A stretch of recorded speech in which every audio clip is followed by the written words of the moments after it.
Todd, are you ready to do this again? I'm ready. I'm a little embarrassed that we keep wearing the same clothes as each other. I mean, when else are you gonna wear this blazer? Look good, feel good, you feel good, you play good, they pay good. Deion Sanders said that. I feel like this is now my lucky blazer. Now. You said that about your mustache. That didn't work out so well. Night 3. I'm pretty sure I won Dreidel. So. All right. Well, welcome to Hoppy Hanukkah. My name is Todd Summers. And my name's Chad Brodsky. We will be your drinking buddies again, continuing our Hanukkah festivities.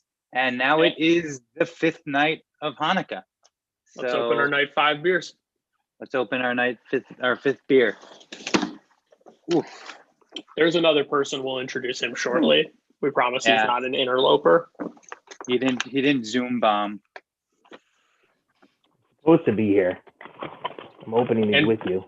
Andrew, I brought a special glass just for you. What is that? Oh my goodness, look at that. Lily Pulitzer for Target. It's fantastic. You can put some green beer in it and really make it work. That's fantastic because the colors. Never mind. All right. So as we grab this beer, again, we have Andrew Smith, a fellow Cicerone and longtime Boston beer guide, real long time. An actor who's in the midst of becoming a screenwriter. So, Andrew, we're so happy that you're here. We're so excited that you're here. And we're excited to be drinking with you this evening. Thanks for having me here on the Monday slot, which is probably, at Monday at 9 p.m. I mean, that's when the good stuff happens. Yeah, we're paying you a ton. I know that, Fantastic. It was hard. It was hard. We had to jump through a lot of hoops, but we're happy to have you. We have the DC Brow. Before Todd, we get into the beer, let's just give some housekeeping items, right? Got to make sure people know what to do at home because it's not just us drinking, but we're also drinking with a lot of other people. So Todd, do you want to tell them what else? We've got two ways to housekeeping? We've got the chat as always. We've got Kate. Kate's here. The chat is for banter, what you taste in the beer, all those thoughts. We also have the Q&A. So we're going to be talking to Andrew about his life as a Cicerone. So any questions you have for him, put them in the Q&A and we will get to those. And Ian says the angel is back with a question mark, pay her overtime. Chad, I know that we already introduced Andrew, but I had sort of prepared a more formal introduction. I got a copy like a medieval introduction. Do you have No. I got a copy of his. I got a copy of his headshot actually, and this was what was written on the back. Okay, would it be? Can I read it? This is going to be very weird because I don't think I would have written anything on the back. So it's a real shame that this is what was on the back. I'm going to pre-deny whatever you're about to say. The one housekeeping thing before I get to Andrew's biography is in the chat, make sure you have attendees and panelists mode on so that you can converse with everyone and not just talk to the four of us. So Andrew Smith is the sensei of screenwriting, the Poppy of Pilsners, the Vin Diesel of van driving, the Big Daddy of beer guiding, the Big Daddy of puppy daddies, the legend of lanyards. It's Andrew Smith. I did write that. I'm sorry. I said that I wasn't going to. I didn't even pour my beer. So we have DC Brow. We have Brow Pills, the Pilsner from DC Brow. This is fantastic. Wait, Andrew, before we jump into that, we're not doing it yet. We're not getting in there yet. You didn't even pour a beer. So I know. That's why I want to start drinking. I have so much knowledge. Let's just get into it then. Tell us about DC Brow. What do we have? Oh boy. Well, I don't know. We weren't going to go there yet. I'm kidding. So what we have here, we have DC Brow. This is Brow Pills for beer night number 5. DC Brow's huge brewery, gigantic space brewery in Washington D.C. Opened in 2011. When do you guys know how many breweries were open in D.C. at the time? D.C. metro area. How many breweries did they have? Is it 0? It's 0, and then it was this one. Nailed it. It was 0. It was crazy. I used to sell that market. Yeah, you did. And so I'm just going to get a sip there. It's very important to DC beer history, right? Because they were the first craft beer since 1956, actually, to be in the city limits, to be making beer. So they were really, really, really, coming back and bringing the city back into like where it, needed to be beer was. This is sort of their flagship, like one of their main beers. The Brow Pilsner. This is night 5. I feel like we've had a lot of German beers for a Hanukkah event, but this is fantastic. This is a great one. I love it. Really big fan.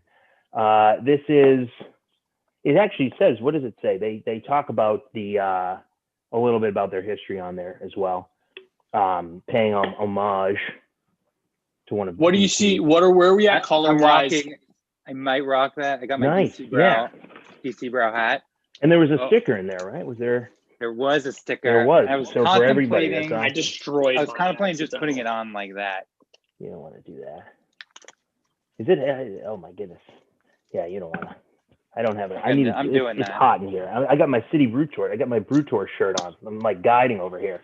You the way you are in a beer guide shirt is sort of like seeing you not in one of those is when as Weird. A kid when you would see your teacher like in the street and they weren't being a teacher and it's like no like go back. That's Leah, like out there like asking for change and stuff. Leah's already finished her beer. By the way, guys. Oh my goodness, we haven't even talked about it. All right, so it is definitely crushable. I'm looking at the color. We could do that. We could do the appraisal. You guys did the appraisal on night 1. They probably know it better by now than even we do. We're looking at the color, light straw. Real, you can even do the wiggly finger. It is clear as the day, and you're gonna get that. What do you get on the nose? Anybody want to throw in the chat? What do they get? Do they do that? No. I do get that like kind of base hop, but then also I get a little of that crackery. Like I can like bready. Yeah. Crackery. Something. Bready. Yeah. So, and what's nice about this beer, and then so you take a sip, you can see it hits you with all the hop, all on the tongue, all in the taste, not in the aroma. This is the opposite of last night's beer in a lot of ways because that Exhibit A beer is fantastic for the aromas. It's a double IPA. It's got great. I think he used a lot of Mosaic. I know he was talking about that. Sexy hop. Big fan, big fan. But that's going to hit you in the nose, right? And that's that New England IPA style. This is the old world. This is the stuff from the 1800s, Pilsners, right? There are going to be a lot of bitterness. Something we'll talk about as we go, I guess. A little bit about the history maybe there. But you're going to get that, in the back of your tongue. You're going to get that spicy, maybe a little floral hop content, right? And this is a classic German Pilsner. Yeah. Andrew, I think because even though we mentioned that I was a Cicerone, not everyone had tuned in to maybe the first night. So I feel like so people that don't know what a Cicerone is, that's essentially like what for wine, there's wine sommeliers. We've got beer sommeliers, which is called a Cicerone. So just for the people out there, Andrew's not some guy that we found on the street. He actually is a certified Cicerone, which is a pretty big deal. The coolest thing about the guy on the street. One of the coolest things with us is like a wine sommelier, they're going to let you know they're a sommelier within a couple of seconds. The Cicerone is going to ignore the fact completely, go to the beer, pour the thing, just start drinking and talking about it and having a good time with everyone else out there. And so that's why I skipped over. Probably I just went right into. I was just thirsty. I guess Leah finished it. Somebody finished it. Who said they finished it? Leah's already. She's on to her next beer. It sounds like. We got a question. There's Swedish writing on this can. This is awesome. Oh my goodness. This is a fact that I know. Can I tell it? It's very cool. Oh yeah, please. If you know it. Yeah, I was going to talk about that. It's got, you'll see that stuff. What do you got? So they redesigned the can in 2018. Perfect score in a sensory evaluation. So then they could go into the Swedish beer market and they're like it's very hard to get into the Swedish beer monopoly. DC Brow did it. Yes, you need a 25 out of 25 on the and then I don't think I've got a 25 out of 25 on anything. Right? And then what they do have to do is that's a fun thing. That's the recycling thing. If you can see that, you probably can't because I'm holding up to a camera and there's too much light. But that's like recycling. Like you'd say, 5 cents, 10 cents in Michigan. here in America, that's for Swedish recycling. It gets you what are they, kroners? Is that what they are? KR? I don't know.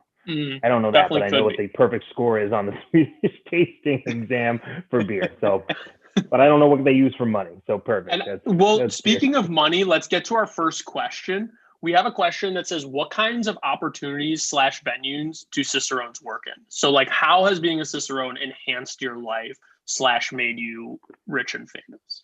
So I think one of the most important thing, I've been a Cicerone working at City Brew Tours with our tours. So what it does is I learned a ton of this. There was so much studying and maybe something we'll get into a little bit, but like it's a large test. It's a 6-hour-long test with a tasting portion as well. So you end up having to know so much written stuff. So you can pair beers.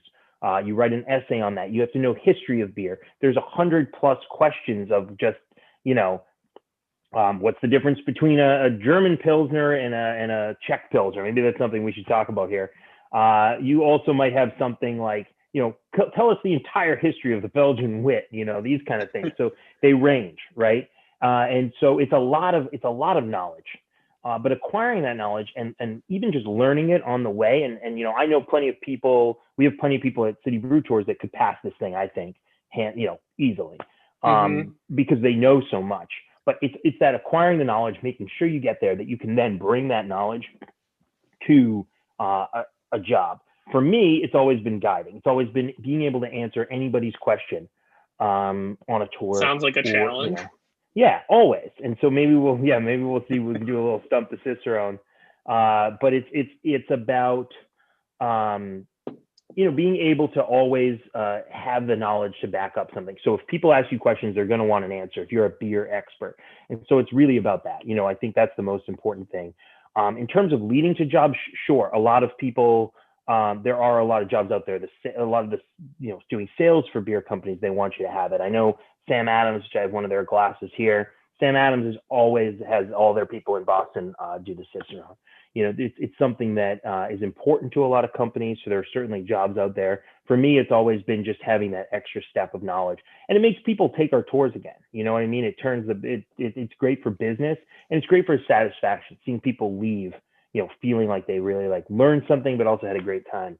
And I think that Cicerone allows you to do that.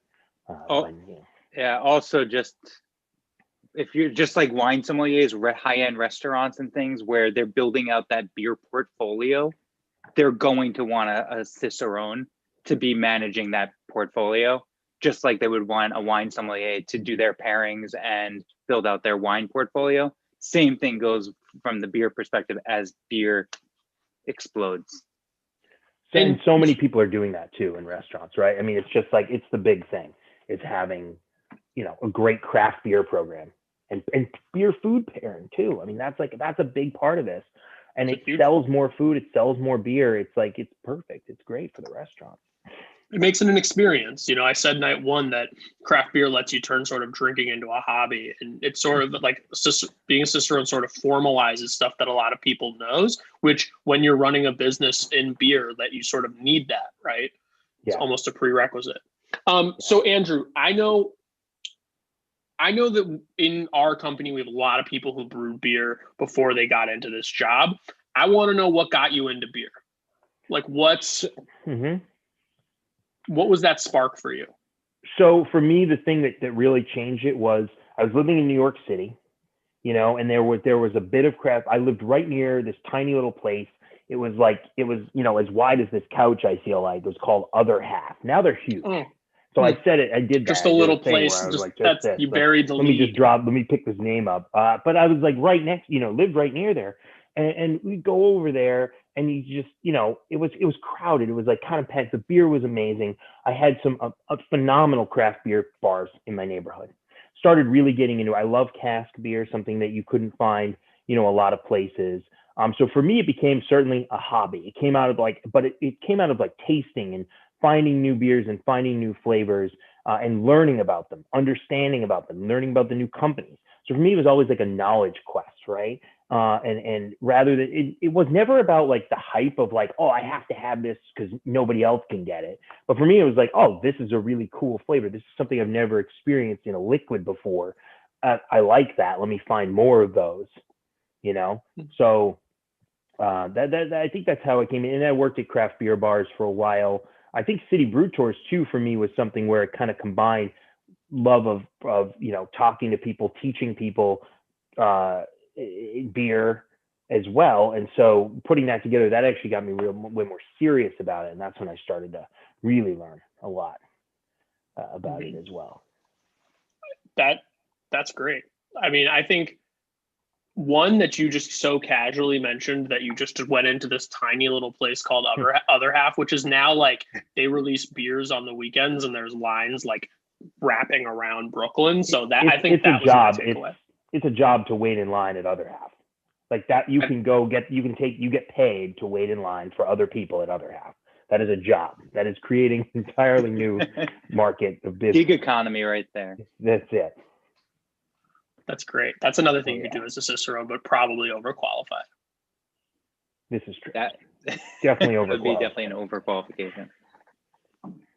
Yeah. So everyone's giving shout outs to where people are from. So like, we got Andrew's coming out of Boston. I'm right outside of Boston. Todd's Vermont. Where's everyone at home? Where are you guys drinking and celebrating? Got some Green Bay, Wisconsin, upstate New York. Nice. I'm from Upstate Chicago. Manhattan. That's really hard for me. Oh, really? Upstate Manhattan. I used to always call. My friend lived in Washington Heights. It's all the way up Manhattan. I used to always call it upstate Manhattan. I'm glad somebody else is using that. Somebody from Danvers. I'm in Marblehead, Mass. I'm like right down the street from Danvers. I was just there this morning, actually. Cleveland. Oh boy. All right, with the chat going, let's get to some more of the questions from the Q&A because they're coming in a mile a minute.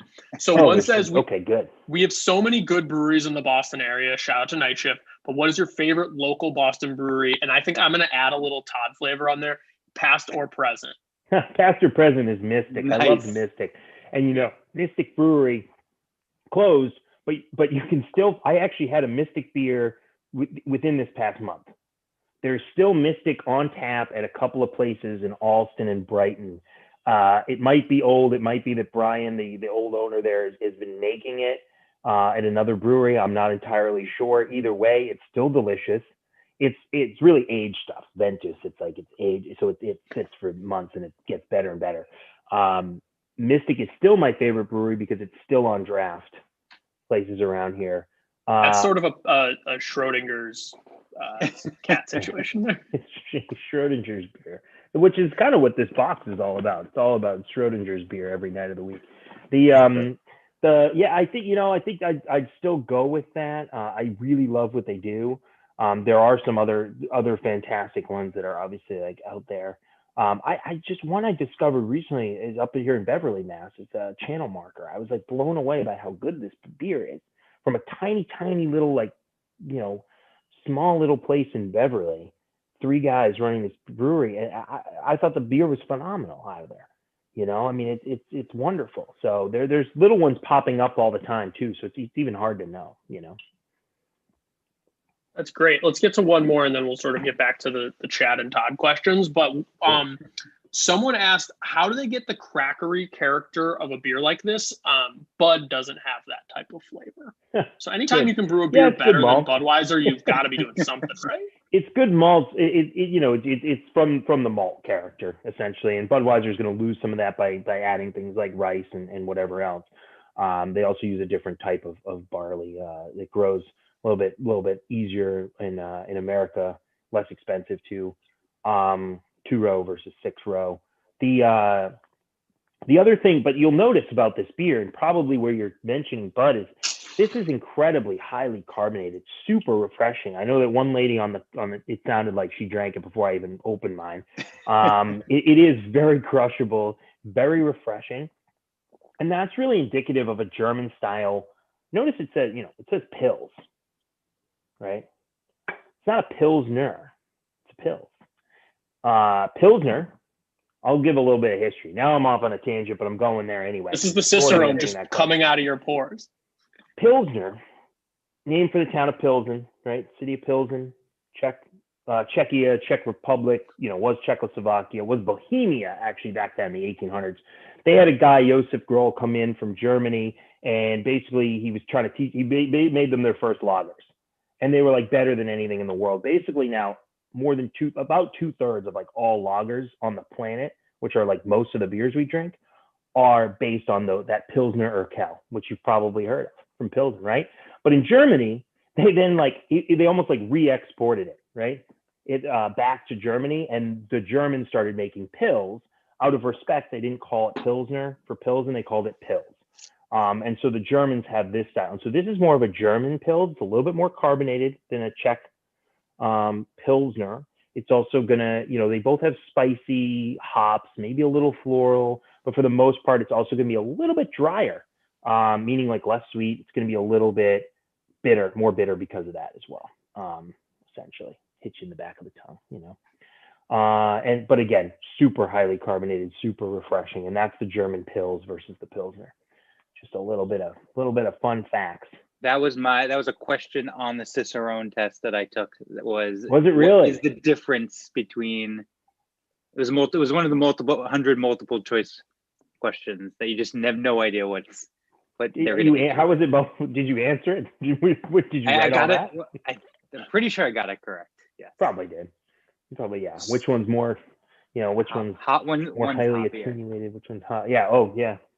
Yes, because actually, the believe it or not, the Bohemian Pils, the Czech Pils, is actually a little bit more IBUs. There's a little more hops in there, but the German Pils seems a little more bitter because it's got less residual sugar. More sugar has turned into alcohol from that. So one of the hardest parts on the test was just tasting beer. Like you had. Right. It was the most intense experience of tasting beer in my entire life, because for the people at home, you had to decide first what style of beer this was, and they would give you two different choices. So it would be either like a dunkel or a double, which are two completely very, very similar styles, and you have to like guess which one. So it's not like you're drinking to enjoy the beer. You're just kind of just concentrating and crossing off one, and then crossing off the, like, oh no. Crazy. It's crazy too, because you've got 12 little cups of beer lined up. You haven't eaten. You've been there for 6 hours, and like it's tiny amounts of beer, but it's gonna hit you, and like so you have to at least try everything before it starts like hitting you quickly. But yeah, there's a sample cup and a couple of off flavors of what's wrong with this beer and why could that happen. There's the is it this or that was also really tough, because and they'll be close. It'll be like, is this an extra dry stout? Like it's just a Guinness, or is it like a foreign extra stout? And those are very similar, especially when they're both made by Guinness, and so it's getting those like fine-tuned bits.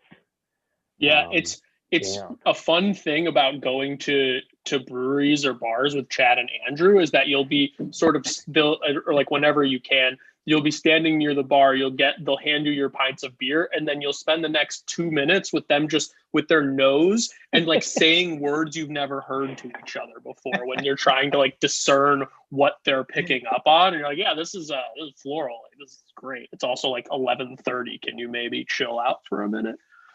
We come from that. We have that sort of academic and tasting side, but then you add Barry into the mix. Barry was here on night 2, and you add Barry in the mix, and what's wrong with this beer? What's wrong with this? Like, because he's the brewer, something's always going to be wrong with Barry. He's like the best quality control guy you'll ever meet. And it's like, what's going on? Not a great Dreidel player, though. I'm just going to throw it out there. No, we kicked him out. You did. Still think a fair decision. He's so upset about it. Andrew has this great document on his computer he showed me once. He tracked every tour that he ran for us in Boston. He did about 220 in 1 year. Very interesting. 1 year. So I've done way more. Yeah. And so you must have lots of beer conversations. And so I know you have tons of knowledge, but I'm curious about the bad questions. I want to know, what is the most absurd question you've been asked? Has anyone asked you, like, I don't know. I'm curious. The bad questions, like they have no idea what's going. Like I'll spend like 20 minutes explaining the entire brewing process. And it's just like, when does the alcohol get put in?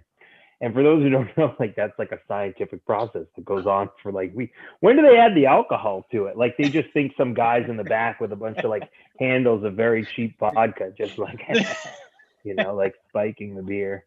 That's always a tough one.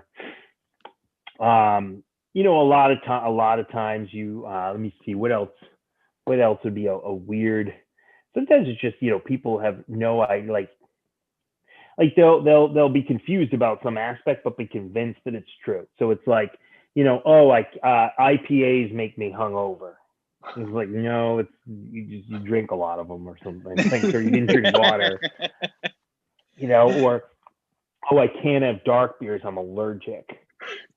Not quite sure what you could be allergic to in there that's different from other beers. Is it that you just don't like them? Because my whole life I've been telling restaurants I'm allergic to mushrooms. I'm not. I just don't like them. But I think that's what they're doing with their beer as well. So there's always that one. It is a lot of the like. I only drink brown ale. Can I just have brown ales at every brew? Which is also an amazing style of beer. Not that easy to find. Very few people brew a good brown ale or even one at all because it's a tough sell. But like when it's good, it's great. And it's one of my favorites as well. But it's just so funny because like you'll have people that are just convinced all they can have is brown ales. If they drink anything, and they're on a beer tour to sample 12 to 16 different varieties of beer, depending on which tour they're on. And they want one variety of beer instead. But they want you to go drive me to my next brown ale, Andrew. You were my brown ale chariot. There was actually a question about brown ales a little earlier. Someone said he thought it was a bad question. I think it's probably fair. He said, what's the difference between a brown ale and a Pilsner? And he said, this tastes like a Newcastle to me, but it's been a long time since I've had a Newcastle. Wow. There is a little bit of earthiness in some of these hops. So traditionally you'll see Bohemian Pilsners are Saaz hops. That's like the Pilsner or Kel. This guy's got Hallertau, which is the basic German thing. They're a little earthy. They're mostly spicy though. What would be I'm trying to think of how those could be. I mean, maybe it's the crackery content. That's a tough one because it's definitely been a while since I've had a Newcastle. Yeah, I think if you miss the like the little roast character, like of the like the sweetness and malt in the Newcastle, and then you get to sort of the hop tang, maybe, I don't know, that's how you would get Newcastle is a little bit hoppy.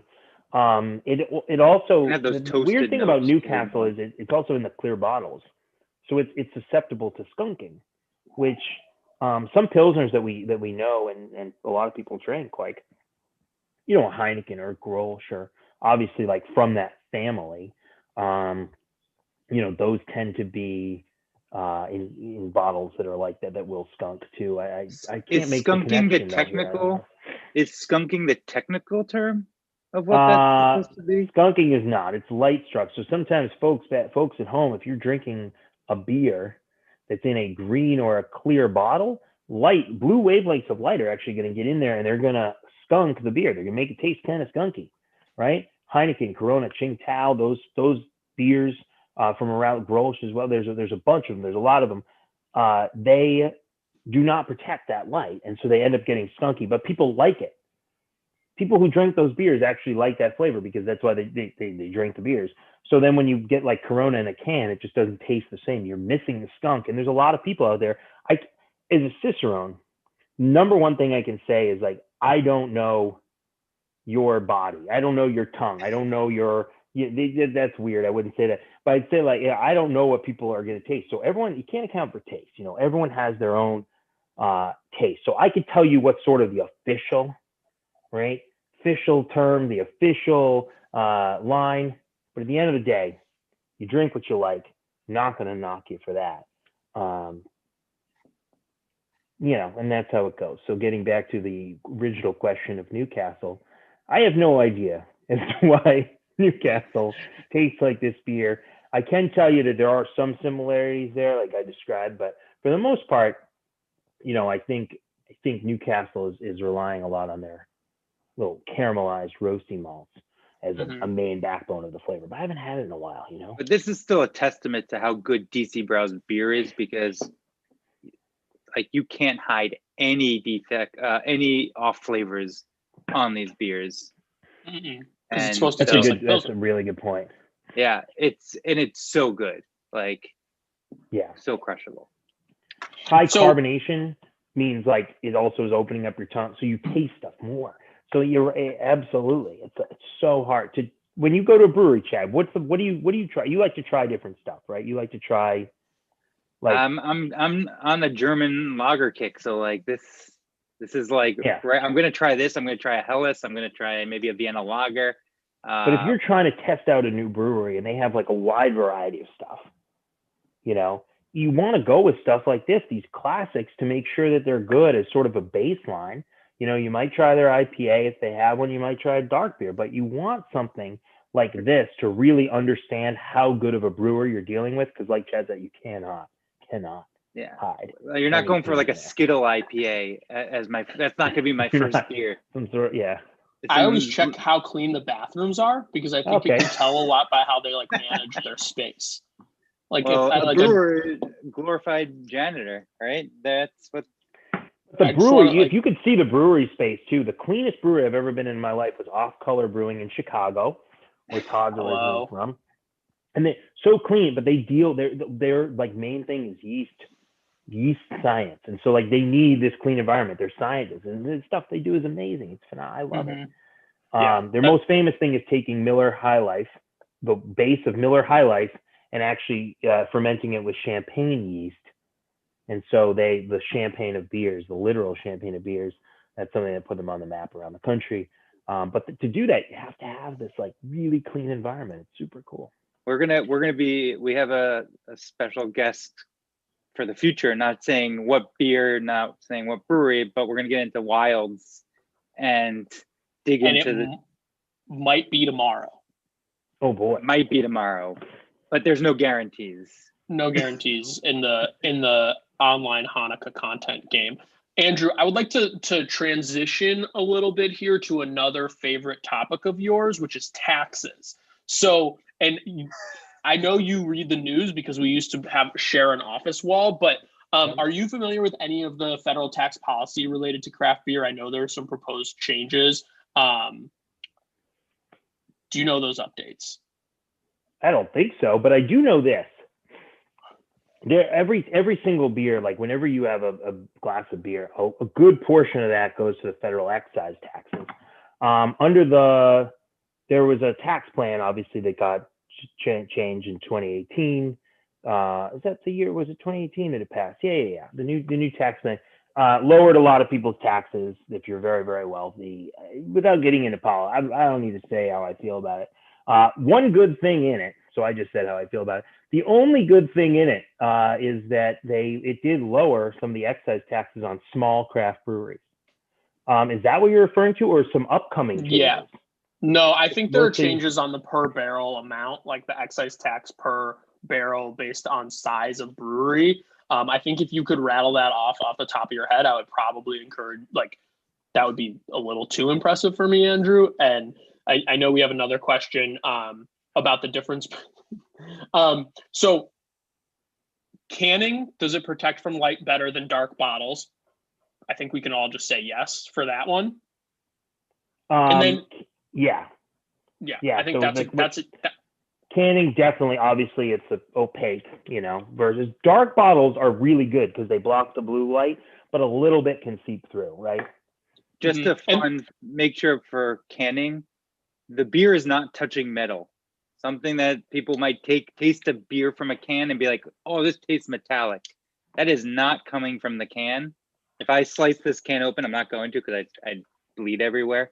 But it's going to have a lining on it that is going to cover the entire. So the beer never gets in contact with any of the aluminum. Important thing just to let people know that if you say it tastes like metal, it's not from drinking it out of a can. That's a fun fact. And then what are the different levels of Cicerone certification? Tongue twister. Cool. Because I know that I am a level 1, which means that I'm a certified beer server. I studied very hard. What are the other levels? Can you talk us through that? Yeah, so certified beer server, obviously is the first one. There's an online test for that. Certified Cicerone will be the next one, Chad and myself for that. Now, Chad did the test when there were 3 levels. That's the middle level. They did add another level. Not enough people were passing to become a master Cicerone, so they've made a... Yeah, they have this next thing. So you go certified. It's a big jump to certified Cicerone. That's the 6-hour long test. There's the tasting portion. You're in the room. You're doing all that. Advanced Cicerone is about, I believe it's either a full day now or it might be even 2 days. I think it's 2 days, and it's just more advanced. I mean, you really have to have a real big brewing background and understand all of the things that can go wrong with beer and why. It's less customer focused and it's more based on really knowing everything start to finish about beer. For production, a little bit more focus on that.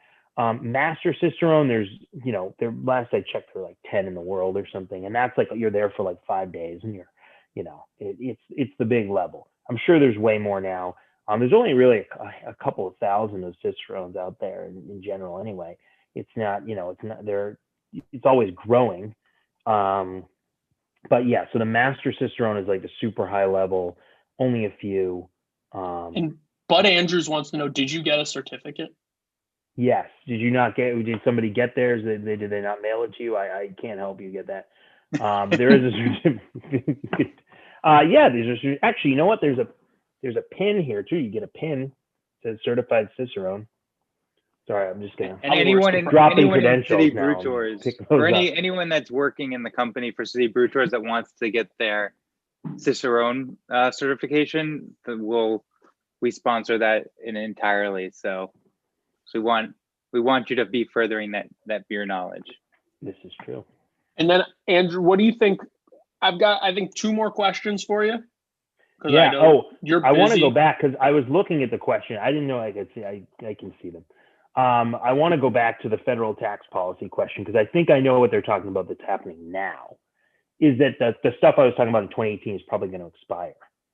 Because you remember how the tax plan was going to be for 2 years. It was going to lower a lot of people's income tax. Like you've seen that on your income taxes, middle class and lower middle class.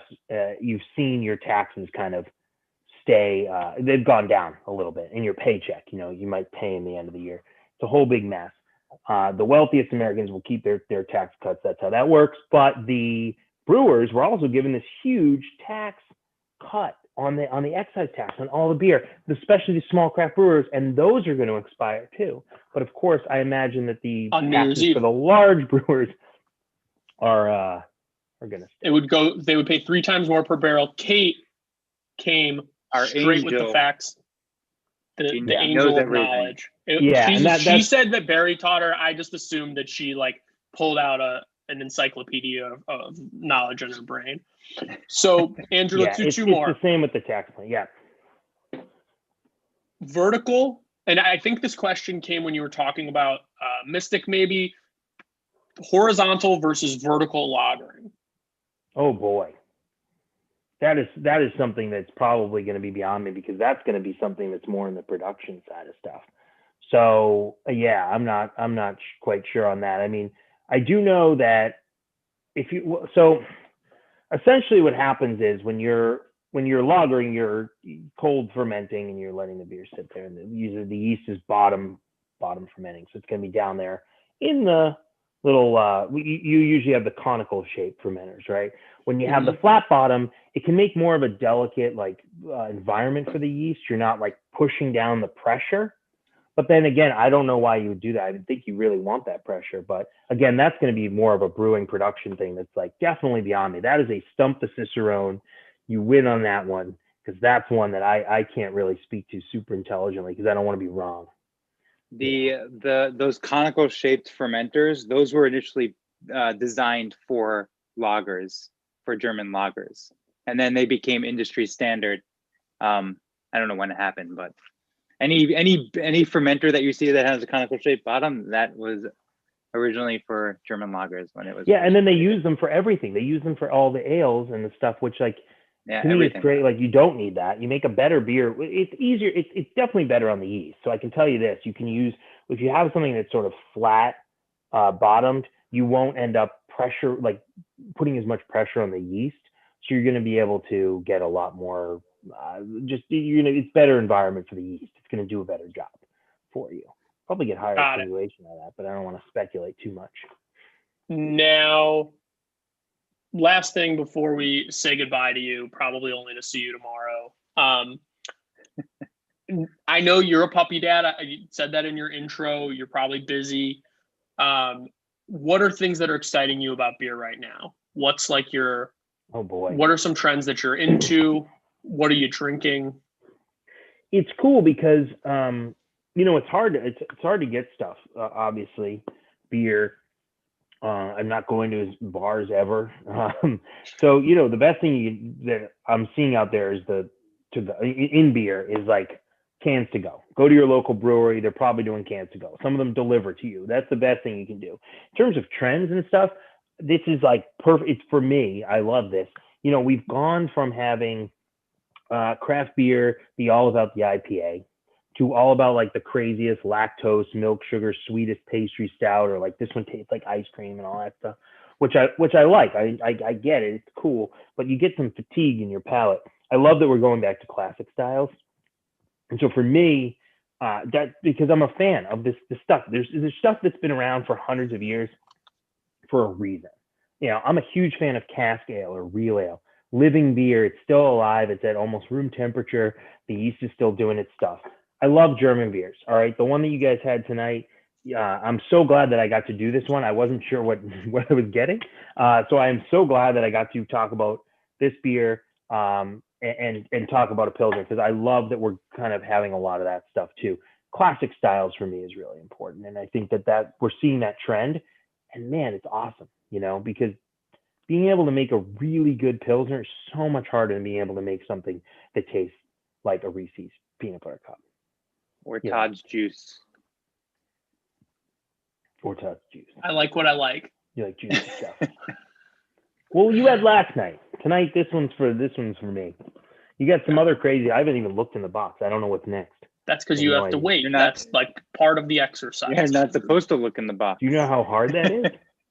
It's impossible. What's in the box? I have no idea. I haven't looked. So I've only had the box for a short period of time. I didn't have all the first night, but I'm very excited. Very excited. Andrew, it was a pleasure having you. Guys, it's so good to be here for your time. We hope that Andrew's getting his MFA in screenwriting. So true. Next time, I think everyone here is actually legally required to attend your first theatrical film release. So that was a contract. We all signed a contract. It was in there. It was a very fine print. Yeah. So Chad, Barry asked a question. How many people have peaked? I'm curious. I would like to know how many people have peaked. How many people have peaked to see what other beers are in each night? Or nope. Got one guilty. I haven't looked, but I opened mine like this. So I don't know why I opened it like that, but I still haven't looked. I promise I haven't looked. But Matthew Schofield's answer is a little confusing, and you're getting your master's in screenwriting, so you probably your grammar. It says absolutely, comma, not. So if that's like a Borat not, then he's saying absolutely not, which would mean no, and absolutely not also means no. So I think it's a no, right? It's a yes to me, grammar-wise, punctuation-wise, but okay. But yeah, I'm hoping for his sake and the sake of all of our Hanukkah beers, which are fantastic, that he hasn't looked. No peeking. Yeah, it looks like most people have not looked. Let's keep it going. I'm impressed. This is great. You guys are still wearing the suits. I love it. I hope you have other ones forever. Laundry. I haven't taken this off, Andrew. I want one. I need to get one of My those. family's worried about me. Scott says his daughter, who's 10, gets the beer for him each night as part of the opening of the presents. I had no idea that there were other things in there. I was like, oh, there's a sticker, and then I'm like, oh, there's this other. Like I didn't realize it's so cool. It's not just beer. It's the best. I'm so thrilled by this. This is the greatest. So we teased a little bit tomorrow night, another interview potentially with someone who potentially knows potentially a lot of information about potential wild apes. Potentially. Allegedly. No promises. This is fantastic. And like always, if you have questions about anything we talked about, we're going to have our blogs going live for what we talked about today. It's already live, so you can go to citybrewtours.com/Hanukkah, spelled with an H, not a CH. And then we will update that in the morning. If anyone has questions, they can send it to support@citybrewtours.com, and Kate will be the person to help you if you send that. So, Ian, I think these are just AirPods for our. They're all AirPods. Mine are AirPods Pro. No free ads. Oh, fancy Andrew. I got them free. But Ian said that the quality isn't good. That's it's not good. Oh, he got us. I should have used my other thing then. Oh, I had no idea. All right, guys. Thanks, all right. guys. We're extending our welcome. Thank you, Andrew, so much for coming. Todd, I'll see you tomorrow, 9 p.m. See everyone. 9 o'clock. Tomorrow, 9 p.m.